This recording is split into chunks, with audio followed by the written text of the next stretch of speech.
Petrol diesel ధరలు మరోసారి పెరిగాయి. లీటర్ పై 90 పైసలు వరకు పెంచుతూ చమురు కంపెనీలు నిర్ణయం తీసుకున్నాయి.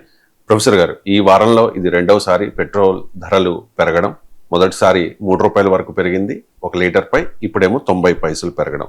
సార్, ప్రపంచవ్యాప్తంగా కనుక చూస్తే చమురు ధరల పెరుగుదల కనిపిస్తోంది.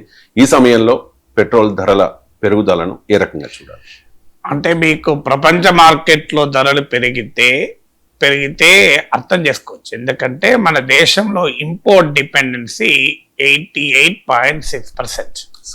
సో అందువల్ల మన దేశం ముడి చమురు అవసరాల్లో 88.6% దిగుమతి చేసుకుంటున్నా గనక దేర్ ఇస్ నథింగ్ రాంగ్ అని కొంత మేరకైనా అనుకోవచ్చు. కానీ మరి ప్రపంచ చమురు మార్కెట్లో తగ్గినప్పుడు ఎందుకు తగ్గలేదు? మనకు అసెంబ్లీ ఎన్నికల ఆ సమయంలో ఎందుకు తగ్గలేదు, ఎందుకు పెరగలేదు? అసెంబ్లీ ఎన్నికలు మే 4th ముగిశాయి. వాస్తవంగా అసెంబ్లీ రిజల్ట్స్ వచ్చాయి 4th రోజు. మే 4th పెరగాలి. కానీ అంతకుముందు ప్రతిపక్షాలు పెద్ద ఎత్తున చెప్పాయి ప్రజలకు, చూడండి మీరు ఎన్నికల సమయంలో పెంచరు, ఎన్నికలు అయిపోయాక వెంటనే పెరుగుతాయి అని. అప్పుడు ఏమన్నాడు కేంద్ర ప్రభుత్వం? ఎట్టి పరిస్థితుల్లో ఎన్నికలు అయ్యాక కూడా పెంచము అని చెప్పారు. కావాలంటే మీరు గూగుల్లో కొట్టండి, హర్దీప్ సింగ్ పురి స్టేట్మెంట్. ఎన్నికల పెట్రోల్ ధరలు పెంచే ఆలోచన లేదు అని. ఇది ఎన్నికల వరకు చెప్పారు. మీకు ఎందుకు మరి ప్రతిపక్షాలు అనుమానాలు వ్యక్తం చేశాయి? 2021 బెంగాల్ అసెంబ్లీ ఎన్నికల సమయంలో కూడా, అప్పుడు కూడా ఈ రాష్ట్రాలు ఎన్నికలే, అప్పుడు కూడా సరిగ్గా ఎన్నికలప్పుడు పెంచలేదు, కౌంటింగ్ రోజే పెంచారు. సో అందువల్ల ఈ రోజు కూడా కౌంటింగ్ రోజు పెరుగుతాయి అని ప్రతిపక్షాలు హెచ్చరిస్తే పదే ప్రభుత్వం డిఫెండ్ చేసుకున్నది ఏంటి? లేదు పెంచము అన్నారు. సరిగ్గా ఇవాళ ఎంత మనకు? మే 19th కదా. మే 4th 15 రోజుల్లో 2 సార్లు పెంచారు. 10 days లోపనే 3 రూపాయలు పెంచారు. పోనీ నాకు ఇంకో క్వశ్చన్, 5 రోజుల కింద 3 రూపాయలు పెంచినప్పుడు తెలియని భారం ఈ 5 రోజుల్లోనే ఎందుకు అర్థమైంది? మళ్ళీ 90 పైసలు మళ్ళీ ఎందుకు వడ్డించారు? అంటే మీరు చూడండి, ప్రజల నుంచి ప్రతిఘటన రాకపోతే, ప్రతిపక్షాలు పెద్ద ఎత్తున ప్రజా సమీకరణ చేయలేకపోతే ఖచ్చితంగా పెట్రోల్ 20 to 30 రూపీస్ పెరుగుతుంది. డీజిల్ పెట్రోల్ మీరు చూస్తుండండి. ప్రతిఘటన ఉంటే ప్రభుత్వాలు భయపడతాయి. ఎన్నికలు దగ్గరలో లేవు. ఇప్పుడు 20 to 30 పెంచుతారు. గ్లోబల్ క్రూడ్ ఆయిల్ ప్రైసెస్ కాస్త ఇరాన్ వారైపోయినాక మళ్ళీ శాంతమవుతాయి. అప్పుడు మీరు యూపీ ఎన్నికలకు ముందు ఇందులో 5 రూపాయలు తగ్గిస్తారు. తగ్గించి మోడీ హైతో ముమ్కిన్ హై, చూడండి మేము తగ్గిస్తున్నా చెప్తారు. అంటే 20 నుంచి 30 పెంచి 5 నుంచి 10 తగ్గిస్తారు. మీరు చూడండి, తగ్గించి మేము తగ్గించామని చెప్తారు. 2027 ఉత్తరప్రదేశ్ ఎన్నికలకు ముందు చేస్తారు ఈ పని. అందువల్ల అప్పుడు ఉత్తరప్రదేశ్ ఎన్నికలకు ముందు భారీగా తగ్గించటానికి వీలుగా ఇప్పుడు భారీగా, అంతకన్నా భారీగా పెంచి కూర్చుంటారు. ఎందుకంటే ఇప్పుడు ఎన్నికలు లేవు, చేసేది ఏమీ లేదు ప్రజలు. సో అందువల్ల ఇప్పుడు మనకు అసలు డిబేట్ లేదు, ఏమీ కాదు అనే ధైర్యం. అందువల్ల క్లియర్ గా కనబడుతుంది ఇందులో మోసం. నిజంగానే పెట్రోల్ ధరలు ప్రపంచ మార్కెట్ ని కలిసి ఉంటే మీరు కంపారిజన్ చేయండి కావాలంటే.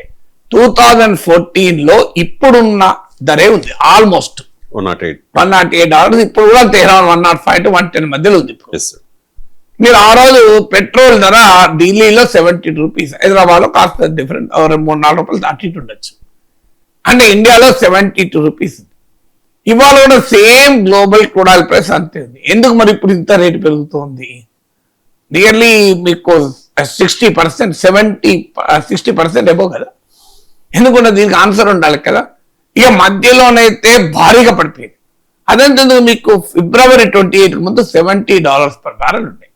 కానీ మన దగ్గర పెట్రోల్ 100 పైనే ఉన్నాయి కదా. మరి 2014లో $100 పైన గ్లోబల్ క్రూడ్ ఆయిల్ ప్రైస్ ఉంటే 70 రూపీస్కి పెట్రోల్ వచ్చినప్పుడు మీరు యూపీఏ ప్రభుత్వం పోయి ఎన్డీఏ ప్రభుత్వం వచ్చే నాటికి, ఎన్డీఏ ప్రభుత్వం వచ్చాక $70 ఉంటే 100 పైన ఎందుకు ఉన్నది? అంటే ఇది నిజంగానే ప్రపంచ మార్కెట్తో ఏమైనా సంబంధం ఉందా? అంటే ప్రపంచ మార్కెట్లో ధరలు బాగా తగ్గినప్పుడు పెద్ద ఎత్తున పన్నులు వడ్డించి ఇప్పుడు ఆ తగ్గినది ప్రజలకు రాకుండా చేసి ఇప్పుడు కొత్తగా ప్రపంచ మార్కెట్లో పెరిగినాయని చెప్పితే మే 4th ముందుకు ఇప్పటికి ఏం పెరిగింది ప్రపంచ మార్కెట్? ఏం తేడా వచ్చింది? వారి వల్ల కొత్తగా రాలే కదా. గ్లోబల్ క్రూడ్ ఆయిల్ ప్రైస్ పెరగడం కొత్తగా మే 10th 15th మధ్యలో 19th మధ్యలో జరిగిందా? మార్చ్ ఫస్ట్ వీక్ లోనే పెరిగినాయి. మీరు కావాలంటే లెక్క తిరిగి చూడండి. మార్చ్ ఫస్ట్ వీక్ లోనే $100 దాటిపోయింది. మరి అప్పుడు ఎందుకు పెంచలేదు? అప్పుడు పెంచకుండా ఇప్పుడు పెంచడం అంటే ఏంటి? క్లియర్ గా అసెంబ్లీ ఎన్నికల వరకు ఒక స్టాండు, అసెంబ్లీ ఎన్నికల తర్వాత మరో స్టాండు అనేది క్లియర్ గా ఇది గ్లోబల్ హిపోక్రసీ కాదా? దానితో పాటు మీకు నిజంగానే ఫారెన్ ఎక్స్చేంజ్ క్రైసిస్ ఉంది, డాలర్ల సంక్షోభం ఉంది గనక మేము పెట్రోల్ ధర డీజిల్ ధరలు పెంచుతున్నామని ప్రజల్ని నమ్మించడానికి ప్రధానమంత్రి పెద్ద ఎత్తున ఉపన్యాసం ఇచ్చారు హైదరాబాద్ లో. దాంతో మళ్ళీ కాన్వాయిలు కట్ చేసుకున్నారు. ముఖ్యమంత్రులు, ప్రధానమంత్రులు, మంత్రులు అసలు కంప్లీట్ గా బండి మీద దేవేంద్ర ఫడ్నవీస్ వెళ్ళారు. త్యాగాలు చేయండి ప్రజలకు పిలిపించారు. ఒక భయంకరమైన ఫియర్ క్రియేట్ చేశారు, పానిక్. ఎందుకు? మీకు ఏమో అయిపోతుంది, డాలర్ సంక్షోభం వస్తుందని. కానీ అది కూడా నిజం కాదు. మీరు డాలర్ సంక్షోభానికి గోల్డ్, పెట్రోల్ కారణం కాదు. నేను వివరంగా సంపూర్ణమైన గణాంకాలతో 2 రోజుల క్రితం వీడియో పెట్టాను, చూడండి ఎవరైనా. బిజినెస్ లైన్ పత్రికలో వచ్చిందని. అసలు గోల్డ్ క్రూడ్ ఆయిల్ ప్రైస్ కాదు అసలు కల్పిట్. ఎస్, ఖచ్చితంగా గోల్డ్ క్రూడ్ ఆయిల్ ప్రైస్ కూడా కారణం, ఫారిన్ ఎక్స్చేంజ్ ఖర్చు అవ్వటానికి, ఎక్కువ ఖర్చు అవ్వటానికి. కానీ అసలు ముఖ్యమైన కారణం స్టాక్ మార్కెట్లకు వెళ్ళి విదేశీ పెట్టుబడులు వెళ్ళిపోవడం. సో ఆ వెళ్ళిపోవడానికి కారణం కృత్రిమంగా స్టాక్ మార్కెట్ బాగా పెరిగి ఉండడం ఇండియాలో. సో దీని కారణాన ఫారిన్ ఇన్వెస్టర్ వెళ్ళిపోయారు. మీరు ఆ వీడియో చూడండి. బంగారం కాదు, స్టాక్ మార్కెట్ అసలు వెళ్ళారు డాలర్ సంక్షోభానికి. మీరు క్లియర్ గా ఈ రోజు మన oil import bill 4.5% of GDP. మీకు గతంలో 5% ఆఫ్ జీడిపి ఇదే రేంజ్ లో ఉన్నప్పుడు కూడా మనకేమి రూపాయి ఇంత దారుణంగా పతనం కాలే కదా. సో ఇలా ఇప్పుడు 11% పతనమైంది 2025-26 లో. మరి అప్పుడు ఇదే అరౌండ్ 4.5%, 5% ఆఫ్ జీడిపి ఖర్చు పెడుతుంటే మరి అప్పుడేమో ఇంత కాలే 6%, 9% మించి మీకు 6%, 4% వరకే మీకు డాలర్తో పోలిస్తే రూపాయి పతనమైంది. అంటే క్లియర్ గా మీరు ప్రజల్ని ఒక మభ్య పెట్టడానికి, ప్రజల్ని ఒక వాతావరణం క్రియేట్ చేసి ఏమీ చేయలేక పెంచాల్సి వస్తుందని చెప్పడానికి హైదరాబాద్ సభలో తెలంగాణ బీజేపీ రాజకీయ మీటింగ్ లో దేశానికి ఒక పెద్ద ఉపన్యాసం ఇచ్చి డాలర్ సంక్షోభం వస్తున్నట్లు ఒక వాతావరణం క్రియేట్ చేసి పెద్ద బంగారం కొనద్దు, ఫారెన్ ట్రావెల్ ఆపండి, ఫారెన్ కమాడిటీస్ కొనకండి, అసలు మేము కూడా తగ్గించుకుంటున్నాం అని చెప్పి కాన్వాయిలు తగ్గించి నానా వివస్థం చేసి ఇప్పుడు స్లోగా వడ్డన మొదలైంది. మీరు చూడండి. అంటే ముందు మేము ప్రిపేర్ చేస్తాం, తర్వాత వార్తలు పెడతామని. అంటే ముందు ప్రిపేర్ చేశారు, భయం క్రియేట్ చేసి.